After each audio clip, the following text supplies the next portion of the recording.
ಕೂಡ ಊಹಿಸಿರಲಿಲ್ಲ. 16 ಕೋಟಿಯ ಬಜೆಟ್ನ ಕಾಂತಾರದಲ್ಲಿ ದೈವದ ಆಶೀರ್ವಾದದಿಂದ ರಿಷಬ್ ಶೆಟ್ರು ಗೆಳೆಯ ರಕ್ಷಿತ್ ಶೆಟ್ಟಿಯನ್ನೇ ಮೀರಿಸಿ ಬೆಳೀತಾರೆ ಅಂತ, ಪ್ಯಾನ್ ಇಂಡಿಯಾ ಸಿನಿಮಾಕ್ಕೆ ಮಾತ್ರ ಸೀಮಿತ ಆಗ್ತಾರೆ ಅಂತ ಯಾರೂ ಅಂದ್ಕೊಂಡಿರಲಿಲ್ಲ.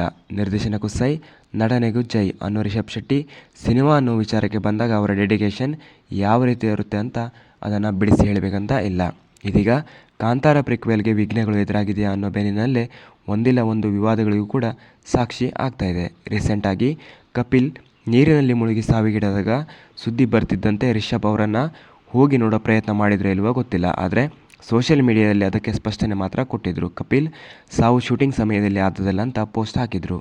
ಈ ಪೋಸ್ಟ್ ಬಳಿಕ ರಿಷಬ್ ಮತ್ತೊಂದು ವಿಚಾರಕ್ಕೆ ಸುದ್ದಿಯಾಗಿದ್ದು, ಅಂದರೆ ಯುದ್ಧ ನಡೆಯುವ ಸಮಯದಲ್ಲಿ ಆಪರೇಷನ್ ಸಿಂಧೂರದ ಬಗ್ಗೆ ಒಂದೇ ಒಂದು ಪೋಸ್ಟ್ ಕೂಡ ಮಾಡಲಿಲ್ಲ. ನಮ್ಮ ಭಾರತೀಯ ಸೈನಿಕರ ಶೌರ್ಯ ಪರಾಕ್ರಮವನ್ನು ಶ್ಲಾಘಿಸಿ ಒಂದೇ ಒಂದು ಪೋಸ್ಟ್ ಮಾಡದೇ ಇದ್ದಿದ್ದು ಕೂಡ ರಿಷಬ್ ಅವರು ಟೀಕೆಗಳನ್ನು ಎದುರಿಸುವಂತೆ ಮಾಡಿತ್ತು. ಇದೀಗ ಕಾಂತಾರ ಪ್ರಿಕ್ವೆಲ್ ಶೂಟಿಂಗ್ ಮುಗಿಸಿ ಬಂದಿದ್ದ ರಾಕೇಶ್ ಪೂಜಾರಿ ಹೃದಯಾಘಾತಕ್ಕೆ ಒಳಗಾದ ಸುದ್ದಿ ತಿಳಿದು ಕೊನೆಯ ಬಾರಿಗೆ ಅವರನ್ನು ನೋಡೋ ಪ್ರಯತ್ನವನ್ನು ಕೂಡ ಮಾಡಲಿಲ್ವಾ ಅನ್ನೋ ಪ್ರಶ್ನೆ ಮಾಡಲಾಗ್ತಾ ಇದೆ.